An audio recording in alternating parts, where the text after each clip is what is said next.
And now, Mystery Theater. Come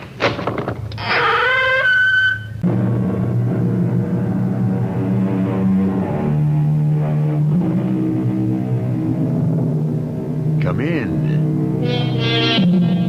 Welcome. I'm E.G. Marshall. Yes, it is rather dark in here. You see, we never turn on the lights. We don't need any. At Radio Mystery Theater, all we illuminate is your imagination. But do not be concerned. Although it has been said that when one is alone, in the darkness, one hears strange things. Let those who enter these hallowed halls be cursed. None shall look upon the sacred golden cauldron of the Druids. A strange voice. A voice from the moldering past. What has a sacred golden cauldron and the strange cult of the ancient Druids to do with our story? Even the mention of the word Druid evokes a frightening display of pyrotechnics from the atmosphere. Why does contemporary man still fear prehistoric rituals from the past? Brad, please don't ask the old man any more questions. But look at his face. It's beginning to turn darker than the storm outside. Forgive me if my questions are in bad taste, sir. My interest in crime is a hobby, as is my interest in the occult. They would not make light of the power of the Druids, Mr. Spencer. It reaches out beyond the confines of this castle, beyond Stonehenge, beyond the grave.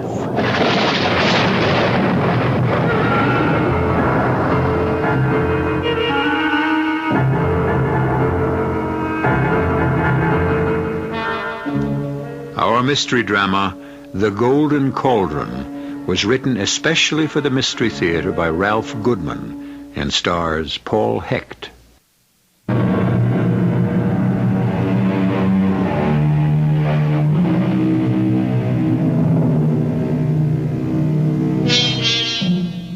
Golden Cauldron? The power of the Druids reaching out beyond the grave? In this, the 20th century? Come with me to Albion Castle, a crumbling remnant of the past as it exists today. A storm rages outside, but safe for the moment are two American tourists who have come here for a skeptical look into the legend of the Druids. In the great hall of the castle, above the fireplace, there is a graven image of a Druid god. There is something hypnotic about this strange carved deity that is being examined by Brad Spencer, a young man who does not frighten easily. And yet, the statue is holding Brad in its spell.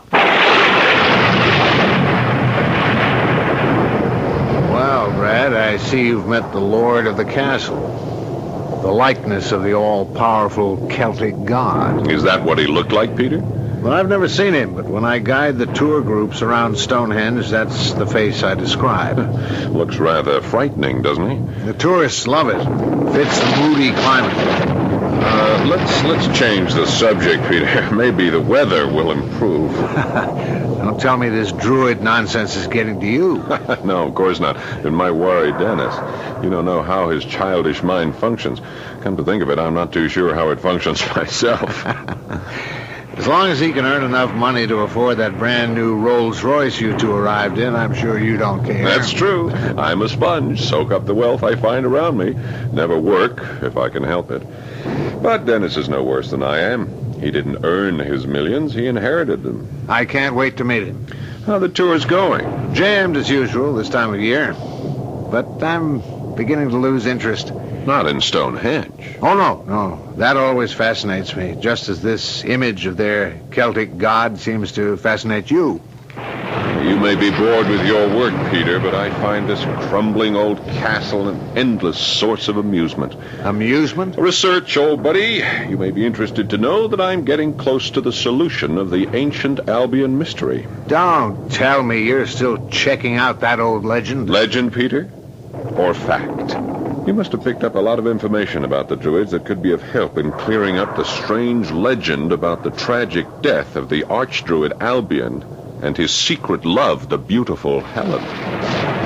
I wouldn't discuss it here if I were you.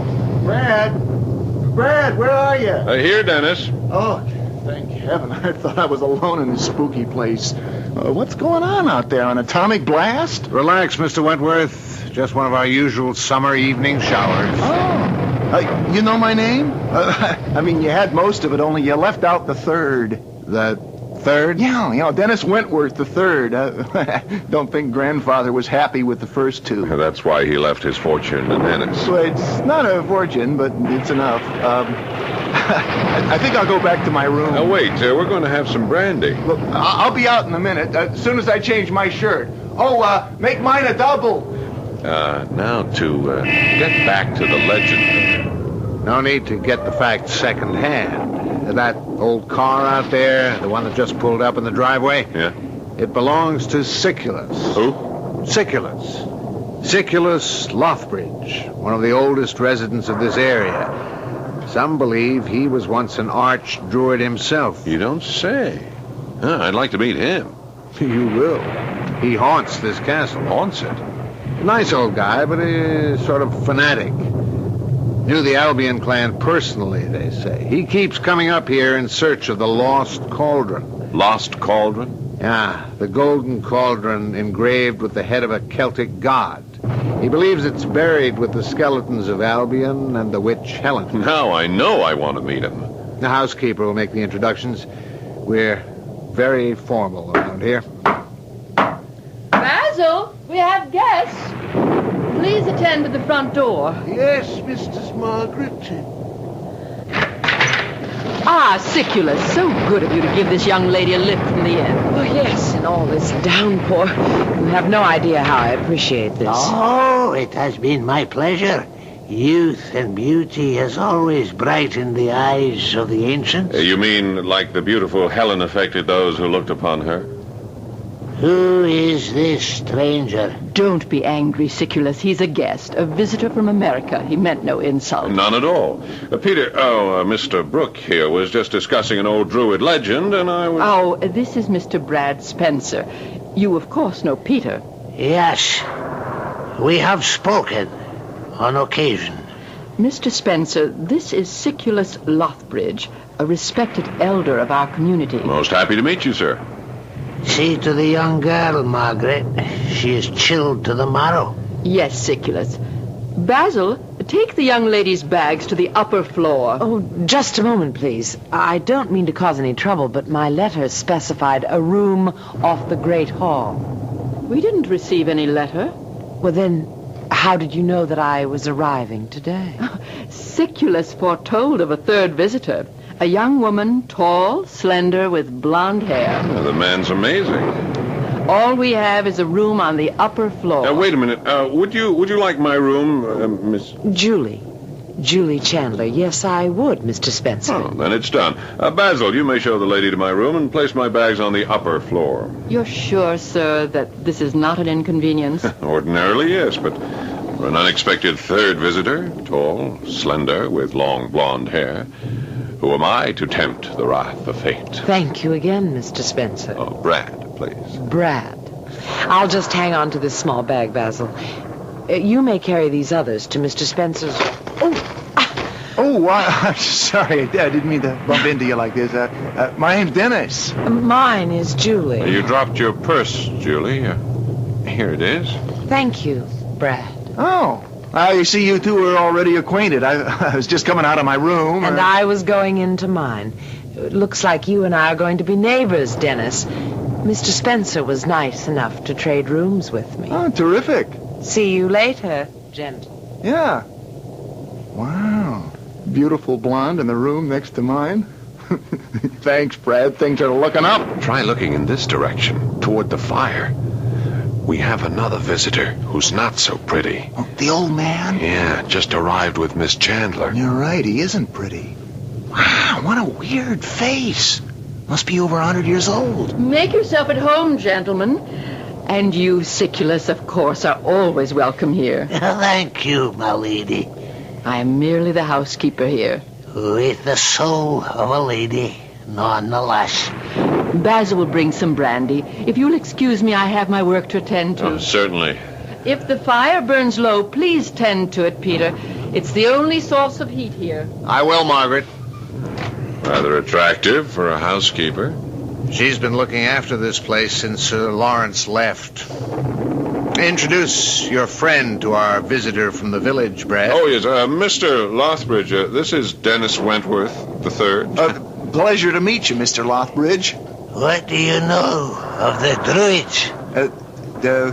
Nothing. Nothing. Peter here was telling me all about this place. It was tragic about the poor girl, her lover. You mean Lady Elaine? Lady Elaine? The recent murder of Lady Elaine and the disappearance of her husband, Sir Lawrence. No, we're referring to the tragic murder of Archdruid Albion and the beautiful witch, Helen. That happened hundreds of years ago. We speak of that no longer. Lady Elaine was murdered a few months ago. There were 3 murders in this castle? In this room. I'm leaving. Oh, come off, Ed. Stop being so nervous. I can't help it. Murders, thunderstorms, old castles. They make me jumpy. A young woman was murdered here, right where your young friend, Mr. Wentworth, is standing. Thanks a lot. The police have investigated, but until they find Sir Lawrence... I don't follow. Elaine's husband, Sir Lawrence, thought his lady was cheating on him. He confronted her. An argument followed. He became enraged and shot her, point blank, through the heart.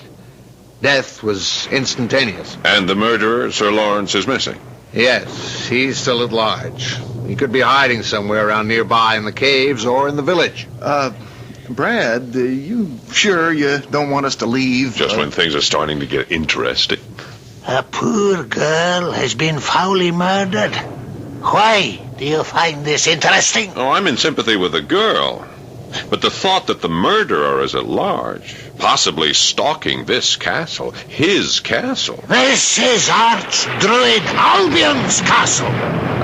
Yes, as you say, sir. Sir Lawrence bought it for amusement. He is not from this land. He is a stranger to Stonehenge. The foreigner's presence here has defiled the sacred memory of Albion. I gather Sir Lawrence is not liked by the local townspeople. I only blame Sir Lawrence. I have never held malice toward the poor child he tempted, wed, and then foully murdered. She was innocent. She had no other lover. You seem sure of that. When Sir Lawrence was not here, she would often send for me. I would stop by to speak with her. That tragic morning she sent word. She wrote, "Come tonight. I have something to tell you about Sir Lawrence. It is most urgent." And you arrived too late. Yes. Then it was you who found the body. Why do you ask all these questions? I have already told everything I know to the police. I'm sorry if my questions disturb you, sir. It is you who disturbs me. We will speak of this matter no longer. Well, as you wish. Your reaction is understandable. But you do not seem to be a talkative man by nature. Why have you told us this much? The evil murder has troubled my mind. As I told you, I know the girl's family. Her father was one of us. One of us? One of the townspeople. I also know her mother. The child was most beautiful.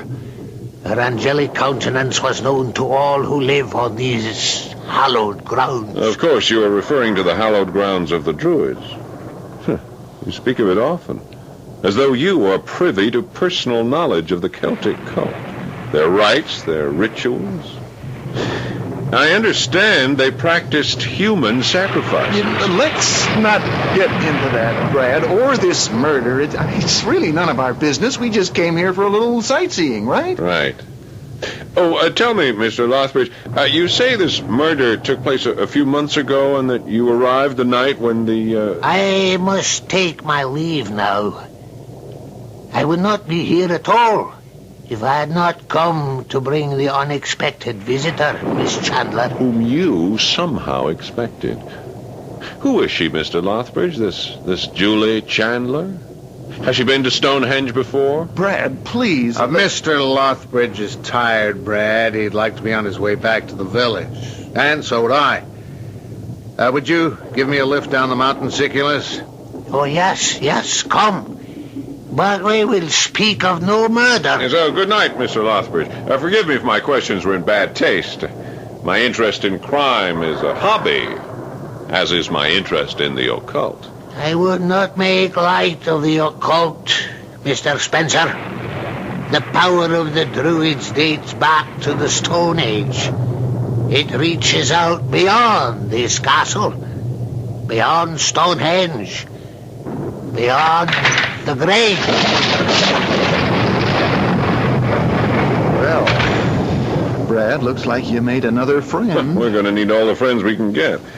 What are you talking about? Dennis, we are not leaving. Not until we check out this murder of Lady Elaine and the disappearance of her husband, the mysterious Sir Lawrence Cumberland.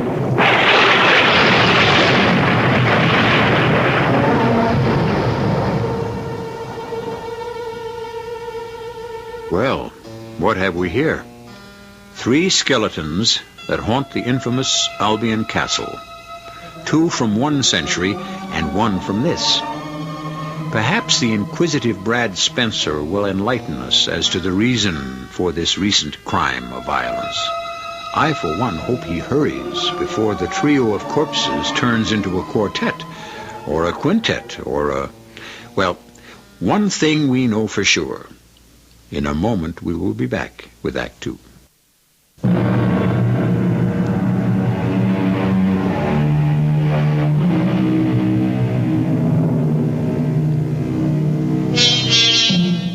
It is a few moments later.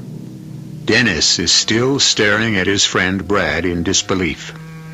Despite the ominous threat of death, Brad has announced his intention of staying on at the Albion Castle to probe the recent murder of Lady Elaine.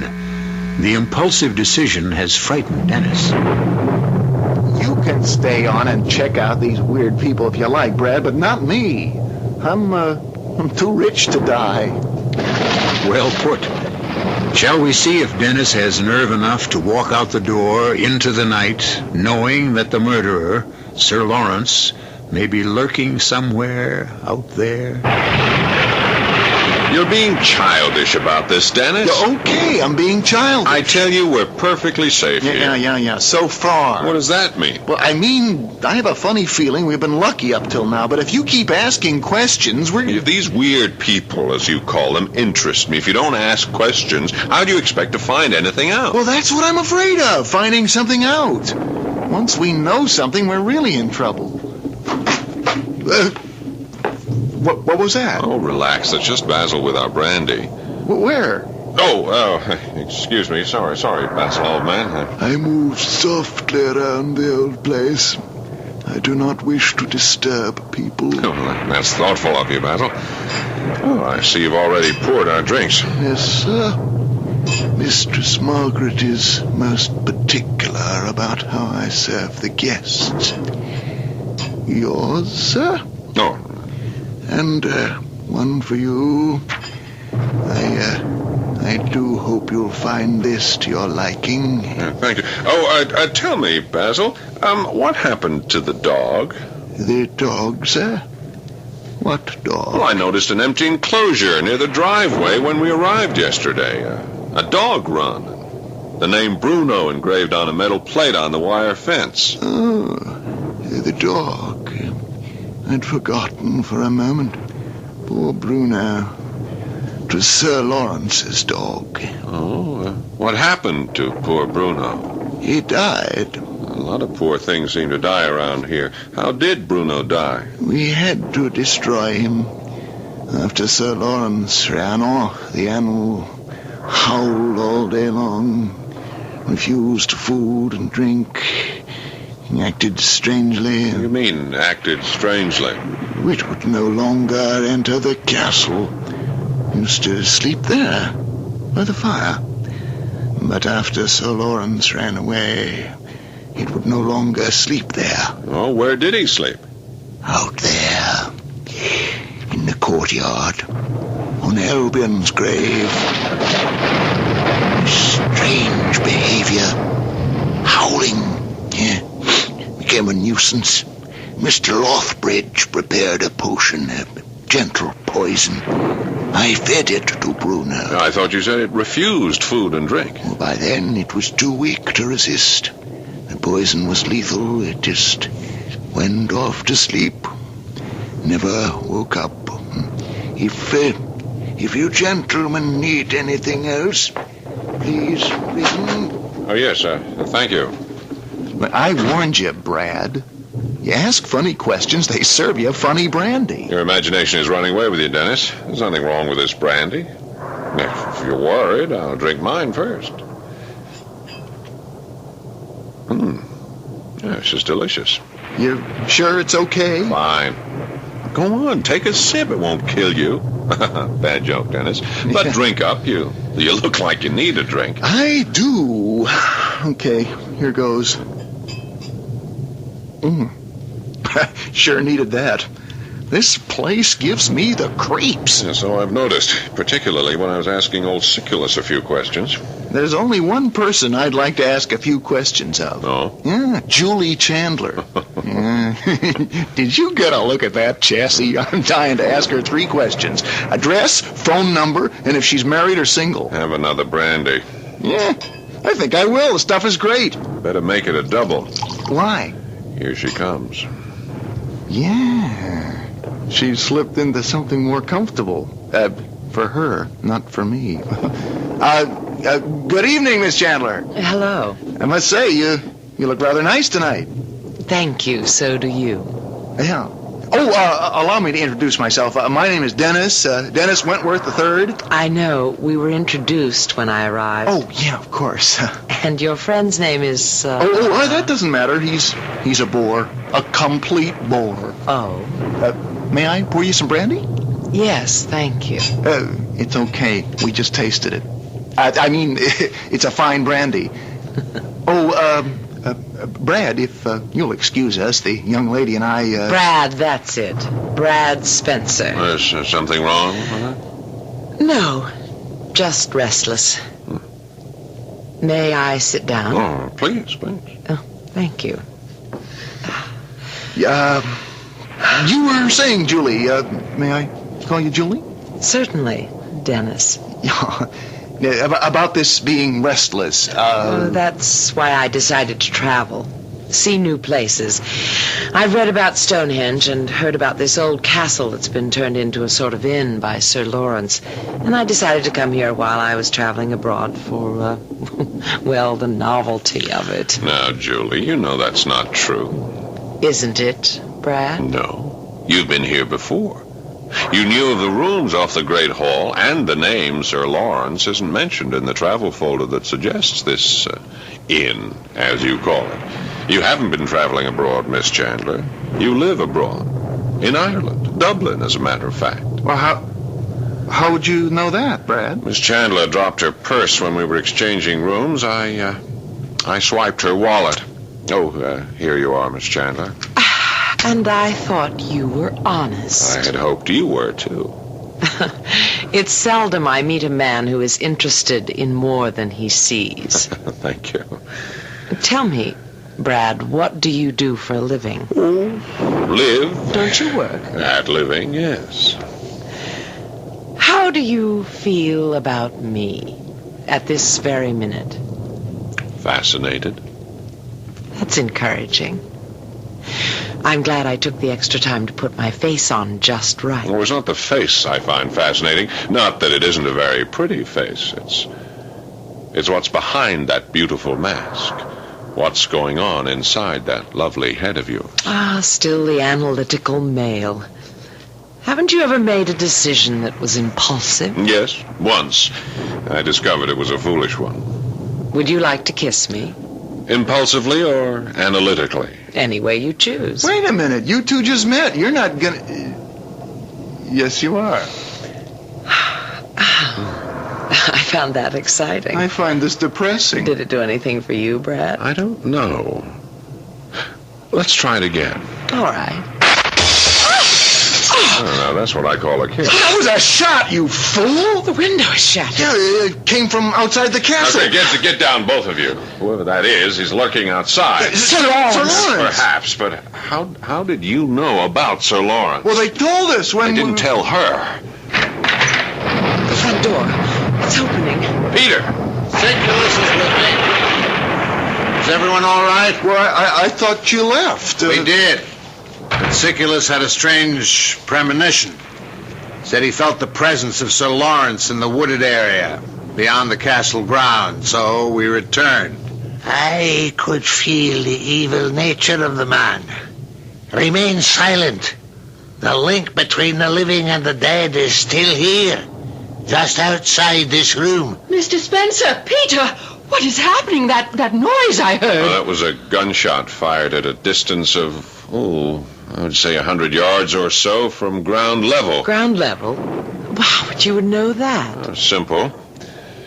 The glass was shattered here at this point of entry, just a few feet from the floor.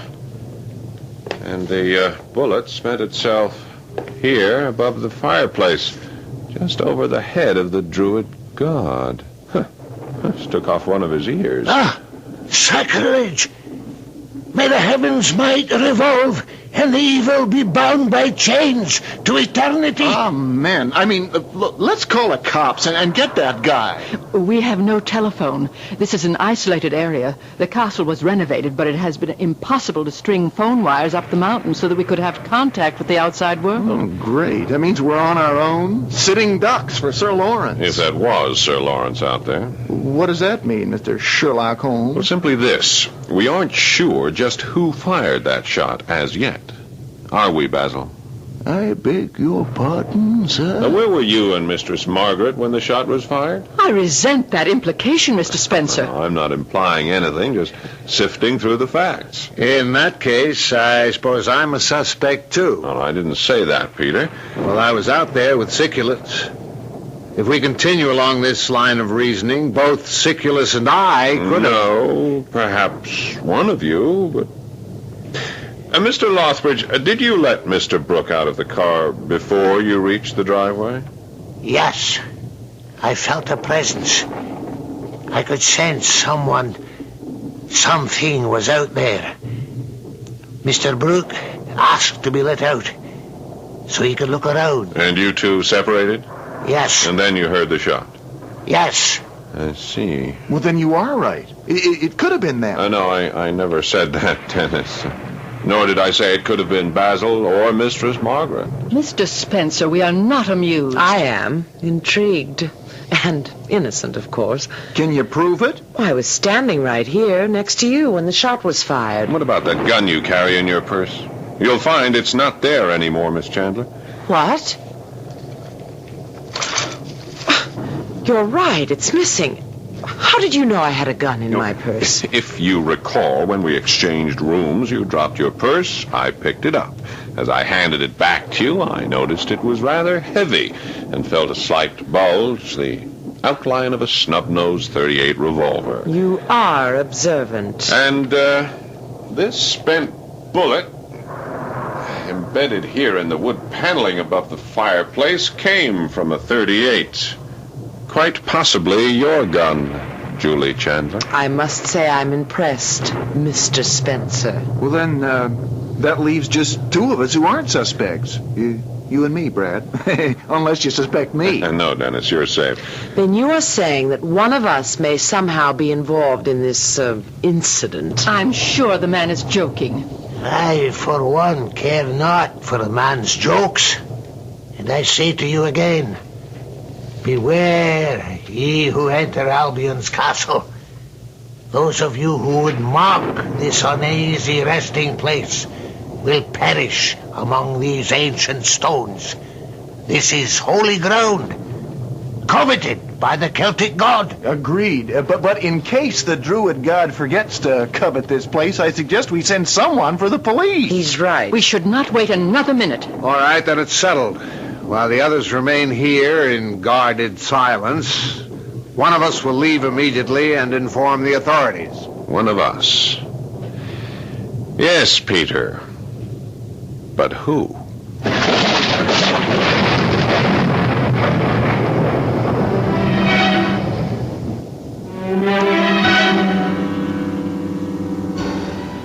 An interesting dilemma. 6 souls trapped in the remains of a crumbling druid castle, held prisoner by their fears and suspicions of one another. Can Brad Spencer unravel this web of deceit? He and his reluctant traveling companion, Dennis, seem to have stumbled upon an unusual and terrifying vacation spot. They'll have an exciting story to tell when they get back home. If they get back home. I'll be back shortly with Act 3.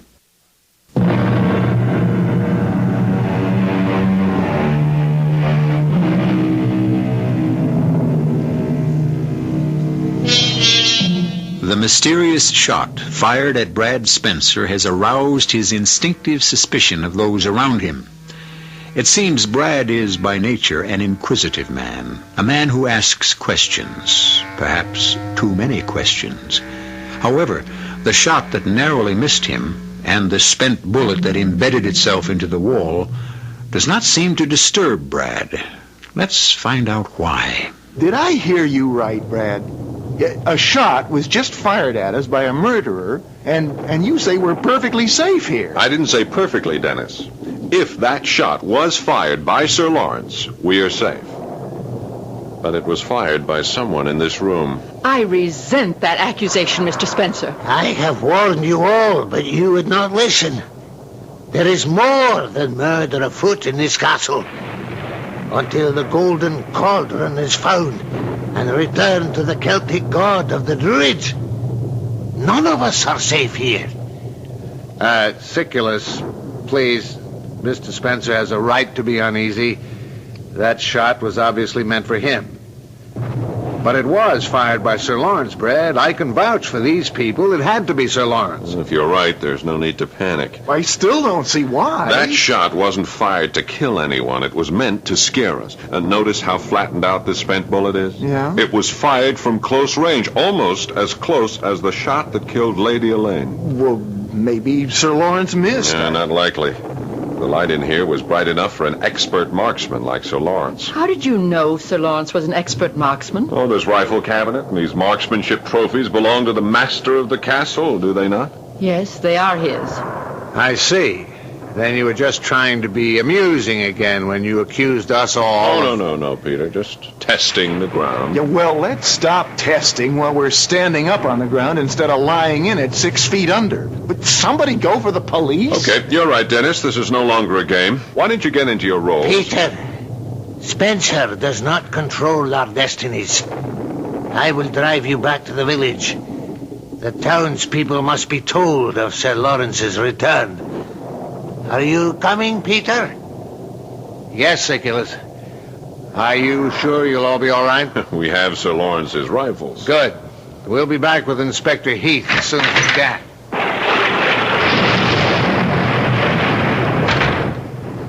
If we have your permission, Mr. Spencer, Basil and I will secure all doors and windows from the inside. Come, Basil. Yes, mistress. You are an interesting man. I just love the way you put 2 and 2 together. Now let's really put 2 and 2 together and see if we can come up with one suspect. The man who fired the shot. Then you believe it was a man. and not me. Julie, you were standing here right next to me when the bullet came crashing through that window. That's right. But you're confusing me. You did say the shot came from my gun. Or another 38. But let's take one thing at a time. Consider the dog. The dog? Bruno, Lawrence's dog. Basil said it howled all day long after Sir Lawrence disappeared. They had to destroy it. Basil poisoned it. I don't trust that, Basil. Yes, but why did it howl? It was Sir Lawrence's dog. Why didn't it run off, go searching for its master? Well, maybe they had it chained up. No, Dennis. Now, if you remember, Basil said it howled all day, and at night it slept out there in the courtyard on Albion's grave. Oh, how gruesome. Or how obvious. Obvious? Yeah, you remember that story about Greyfriars, Bobby, Julie? I'm sure you do, Dennis. They made it into a Disney movie. Oh, yeah, I saw that about this dog whose master died. Yeah. Now we'll go on, Dennis. Oh, good Lord. What's the matter? Yeah, they buried his master, and the dog refused food or drink, howled all day, and at night slept on its master's grave. Exactly. You don't think That's been our problem up until now. We've been kept so busy we haven't had time to think. Come on, Dennis. Where are we going? Out there in the courtyard to dig up Albion's grave. And what am I supposed to do while you boys are gone? Wait here.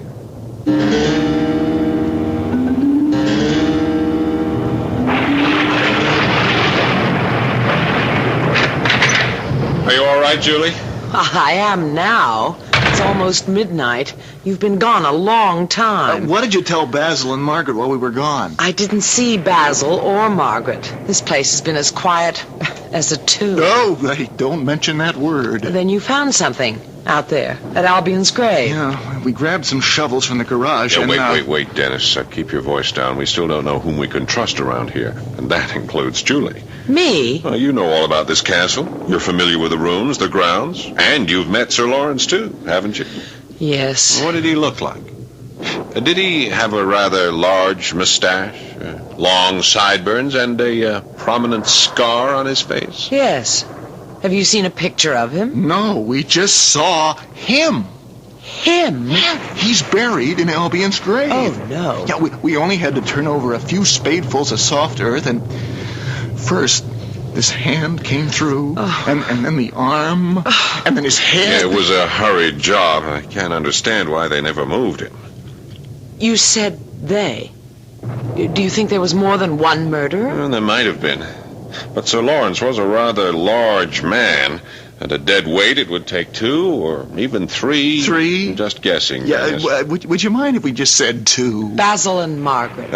No motive. They'd have nothing to gain by killing Sir Lawrence or Lady Elaine. At least nothing we know of at the moment.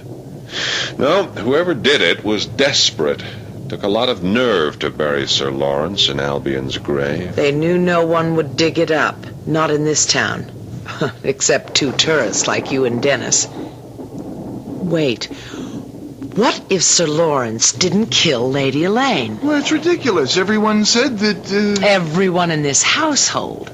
And the old man Siculus. But what if someone, the murderer, used a trumped-up quarrel between Sir Lawrence and the Lady Elaine to murder her and make it look like he ran away? And this girl's not only beautiful, she's got brains. Then whoever it was might be watching us at this very minute. Yeah, we're back to Mistress Margaret. Perhaps. Think about it. She doesn't seem too unhappy about the death of the lady of the house.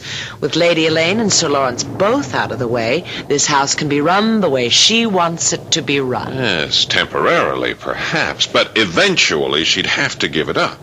A new owner. She'd have no rights. Both she and Basil could be asked to leave. Isn't that so, Julie? Well, don't confuse me, please. I'm new at this. Well, keep on thinking or we won't be old at it. No. There's something else going on here. Something we haven't thought of. You're right, Brad. May I fill in the empty pieces of the puzzle? Peter. How did you get in? Brad just bolted the front door from the inside. I let him in through the servants' quarters. Stay where you are, please, all of you. This is her gun I have in my hand. Then you were the one who took that shot at me. I'm afraid so. And you were right. I have no intention of hurting you and have none now. if you cooperate. Well, we'll cooperate. And you were the one who... There's no need for further deductions, Brad. You and Miss Chandler were getting so close to the answers, I don't mind telling you what happened here. Oh, well, please do. It's hard to believe a good friend of mine has turned into a murderer. We don't have to tell them anything, Peter. That's all right, Margaret. We'll be on our way in a minute. There'll be no witnesses. You're not going to kill us, too. Quiet, Dennis. I would like to hear the answers to these questions that have been bothering me. I hate to die an ignorant man. It may come as a surprise to you to know that we didn't kill Lady Elaine. Sir Lawrence did. They had been quarreling when Peter and I rushed in about his infidelities, not hers. He had just shot her.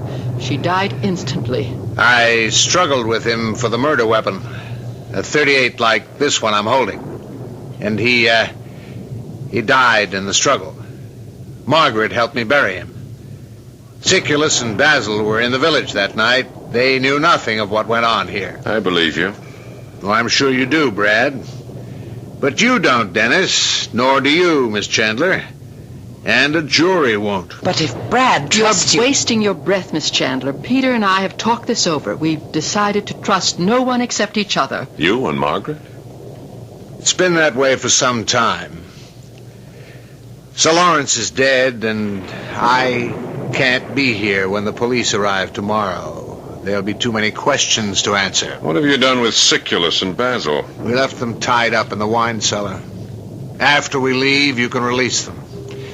All right, let's have the keys to your car, Dennis. The keys? To my brand new Rolls? Siculus' car broke down as we reached the driveway. It can't be driven any further. Yeah, but if you take my car, how do we get out of here? That's the idea. Give them the keys, Dennis. Okay, if you say so. Here, but drive carefully. I love that car.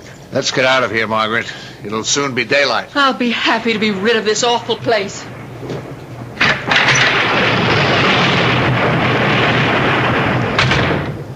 Quick, Julie.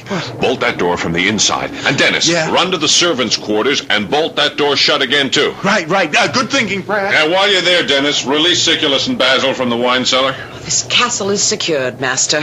But why all the precautions? And why do you have that I've got 'em where I want 'em look on your face? Just come to the window and listen. It sounds like our culprits are having trouble starting Dennis's car. Is the engine missing? No. But this is. What is that? The coil wire to the distributor.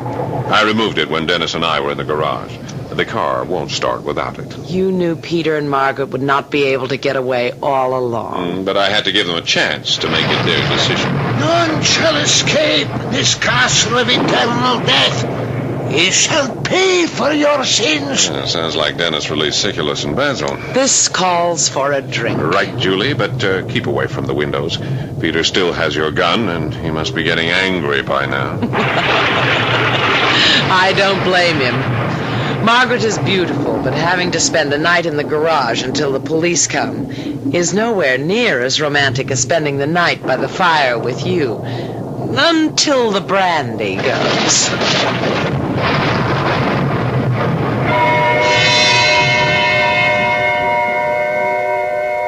I always did like a detective story with a happy ending.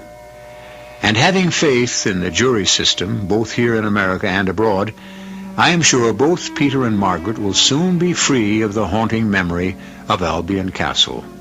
As for the Druids, there is a great deal to be said for the fascination Stonehenge has for the archaeologists and astronomers of today.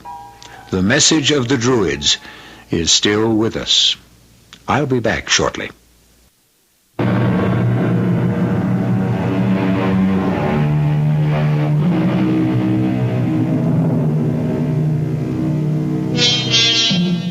We hope the story you just heard will not cause any embarrassment for the travel agencies in your city. I do hope you will control your urge to rush first thing in the morning and make reservations for a stay at Albion Castle, overlooking the magnificence of the ancient temple of Stonehenge. Don't misunderstand. Some say the castle is still there, but the price is rather high. To quote our good friend Siculus Lothbridge, "Let all who enter these hallowed halls in mockery pay for this transgression with their lives." Our cast included Paul Hecht, Patricia Elliott, Clarice Blackburn, Robert Dryden, and Russell Horton. The entire production was under the direction of Hyman Brown. This is E.G. Marshall inviting you to return to our Mystery Theater for another adventure in the macabre. Until next time, pleasant dreams.